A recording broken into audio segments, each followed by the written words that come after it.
Siti Aisyah diusap. Bayangkan saat itu Nabi Muhammad di pangkuan Siti Aisyah dan diusap oleh Siti Aisyah. Siti Aisyah berkata, keringat Rasulullah mengucur deras hingga aku usap, dan aku usap dengan tangannya Rasulullah. Diusap dengan tangannya Rasulullah. Siti Aisyah memegang tangan Rasulullah, tangan Rasulullah sendiri yang digunakan untuk mengusap keringat Rasulullah. Sahabat bertanya, Aisyah, kenapa harus dengan tangan Rasulullah tidak dengan tanganmu? Lihat jawab Siti Aisyah, karena tangan Rasulullah lebih lembut dari tanganku. Sallu ala Nabi Muhammad.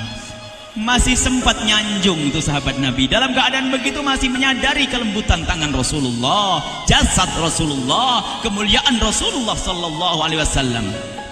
Dan aku lebih menginginkan bahwasanya yang menyentuh jidat Nabi Muhammad adalah tangan yang paling mulia di dunia dan di akhirat.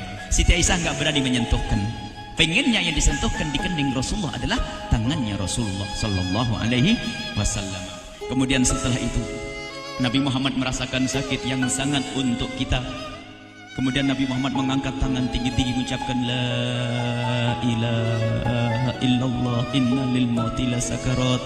Tiba-tiba tangan itu semakin turun dan ditangkap oleh Siti Aisyah.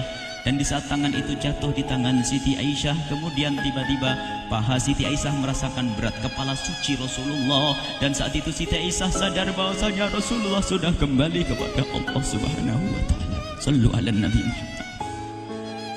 Siti Aisyah bingung di saat melihat seperti itu.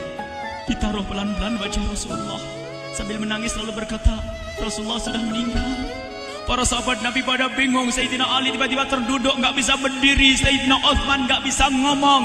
Ada orang Sayyidina Zaid berkata, aku baru melihat Rasulullah. Setelah ini aku tidak mau melihat lagi selain Rasulullah. Ya Allah, butakan mataku. Aku tidak ingin aku kotori mataku dengan selain Rasulullah. Dan dibutakan oleh Allah. Bermacam-macam kejadian saat itu. Madinah heboh luar biasa dengan meninggalnya Rasulullah sallallahu alaihi wasallam. Dan sungguh meninggalnya Nabi Muhammad adalah menghidupkan hati yang mati kalau orang faham. Tiba-tiba Sayyidina Abu Bakar datang. Setelah Sayyidina Umar mengatakan, siapa yang mengatakan Muhammad meninggal akan aku penggal lehernya. Jangan seperti orang-orang Nabi Muhammad sekarang lagi pergi seperti waktu Musa pergi kepada Tuhannya, kepada Allah, nanti akan kembali kepada kita. Muhammad belum meninggal. Ini adalah karena kecintaan Sayyidina Umar bin Khattab, tidak ingin Nabi Muhammad pergi. Tiba-tiba datang Sayyidina Abu Bakar As-Siddiq lalu masuk ke kamarnya Rasulullah, lalu masuk kepada Rasulullah, kemudian mengecup kening Rasulullah. Dan Sayyidina Abu Bakar berkata, ya Rasulullah, tikta hayyan wa mayyita.